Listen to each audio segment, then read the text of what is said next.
ইছাপুরে সম্পন্ন হলো ৮৬তম junior athletic meet. মোবাইলকে দূরে সরিয়ে রেখে মাঠমুখী করে তুলতে বিশেষভাবে উদ্যোগী হলো উত্তর চব্বিশ পরগনা জেলা ক্রীড়া সংস্থা। ১৪ থেকে ১৬ বছর বয়স পর্যন্ত শিক্ষার্থীদের জন্য জুনিয়র অ্যাথলেটিক মিটের আয়োজন করা হয়, যেখানে জেলার বিভিন্ন প্রান্ত থেকে আগত মোট ৪২০ জন শিশুরা অংশগ্রহণ করে। দুদিন ব্যাপী আয়োজিত এই ৮৬তম জুনিয়র অ্যাথলেটিক মিটে ১৪ থেকে ১৬ বছর বয়সী ছেলে মেয়েদের নিয়ে আলাদা করে দুদিন এই ম্যাচ সম্পন্ন হয়। উত্তর চব্বিশ পরগনা জেলা ক্রীড়া সংস্থার দায়িত্বপ্রাপ্ত আধিকারিক এবং বিশিষ্ট ক্রীড়াবিদদের তত্ত্বাবধানে সম্পন্ন হয় এই দিনের এই জুনিয়র অ্যাথলেটিক মিট, যেখানে এই অ্যাথলেটিক মিটে জয়ী হওয়া ১৩ জন খেলোয়াড়দের জেলার গণ্ডি পেরিয়ে রাজ্য এবং জাতীয় স্তরে প্রতিযোগিতায় অংশগ্রহণ করার সুযোগ করে দেওয়া হবে, এমনটাই জানান উত্তর চব্বিশ পরগনা জেলার ক্রীড়া সংস্থার আধিকারিকরা। প্রশিক্ষকদের সাথে কম বয়সী খেলোয়াড়দের মধ্যে নিবিড় সম্পর্ক গড়ে তুলতে এই ধরনের জুনিয়র অ্যাথলেটিক মিটের প্রয়োজনীয়তা অপরিসীম। এর পাশাপাশি অনলাইন গেমের দুনিয়ায় খেলাধুলোর প্রতি ঝোঁক বাড়াতেও এই ধরনের উদ্যোগ নেওয়া আরও বেশি প্রয়োজন বলে জানান উপস্থিত ব্যক্তিত্বরা।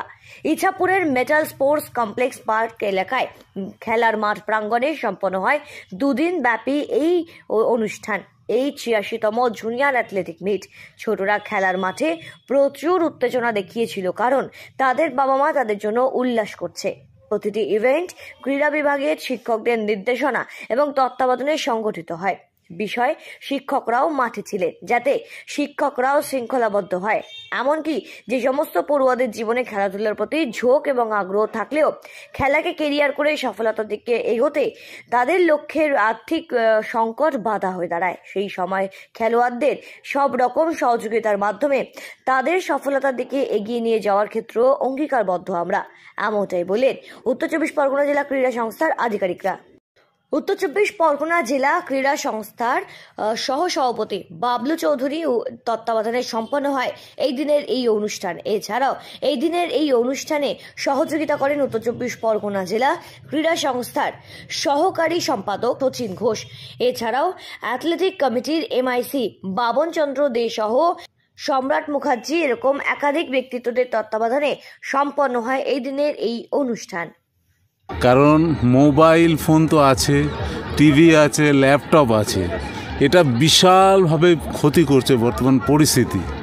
কিন্তু তার মধ্যে দেখা যাচ্ছে যে কিছু কিছু খেলোয়াড় যারা চলে আসছে তারা মাঠ থেকে আর সরছে না, এটা একটা বড় পাওনা। যারা আসছে তো খুবই ভালো, হ্যাঁ, তারা মাঠ থেকে আবার সরে না, এটা আমাদের বড় পাওনা। 14-16 আর আজকে ছেলেদের আন্ডার 14-16 দুদিন ধরে চলছে। আবার আমাদের সিনিয়রটা হবে আজকের, মোটামুটি একটা ফাইনাল হয়ে গেল 29, 30, 31 জানুয়ারি এই মাঠেই হবে। শেষের দিকে জানুয়ারি মাসের শেষের দিকে 18 এজ গ্রুপ, 18, 20, 23 এবং ওপেন টু অল। এবং সেখানে প্রায় 1200 মতন পার্টিসিপেশন আমাদের সেখানে থাকে। 3 দিন ধরে সেই মিটটা চলবে, এই মাঠেই আমাদের হবে। আমরা প্রত্যেকের সহযোগিতা আশা করি এবং এই অঞ্চলের মানুষের কাছে আমরা আরোভাবে চিরকৃতজ্ঞ আমরা যে আমাদের সহযোগিতা করবার জন্য, এবং এই মেটাল কমপ্লেক্স মাঠ দিয়েছেন তাদেরকেও আমরা ধন্যবাদ জানাই। এবং আমার যারা টেকনিক্যাল অফিসিয়াল প্রত্যেকেই কোয়ালিফাইড টেকনিক্যাল অফিসিয়াল, এবং তাদের যোগ্যতা নিয়ে কোনো প্রশ্ন নেই এবং খুব নিষ্ঠার সঙ্গে তারা কাজ করে, কারণ তাদের ছেলে মেয়েদের ভবিষ্যৎ নির্ভর করে আমাদের ওপরে। তাই আমরা প্রত্যেকটা ছেলে মেয়ের ভবিষ্যৎকে নিশ্চিত করতে আমরা আমাদের বেশ সেরা পারফরমেন্সটা দিই বেঙ্গলের হয়ে। কিন্তু এখন এই ডিস্ট্রিক্ট থেকে যে ন্যাশনাল করতে পারছে, এটা একটা বিরাট অপরচুনিটি। তার জন্যে এই সব বাচ্চারা আসছে, তাদের মা বাবারা নিয়ে আসছে যে মাঠে চলো, মাঠে গেলে তারা ডাইরেক্ট ন্যাশনাল করতে যেতে পারছে। এটা একটা ভাগ্যের ব্যাপার, এটা ইন্ডিয়া গভর্নমেন্ট যা করেছে এটা অতুলনীয়।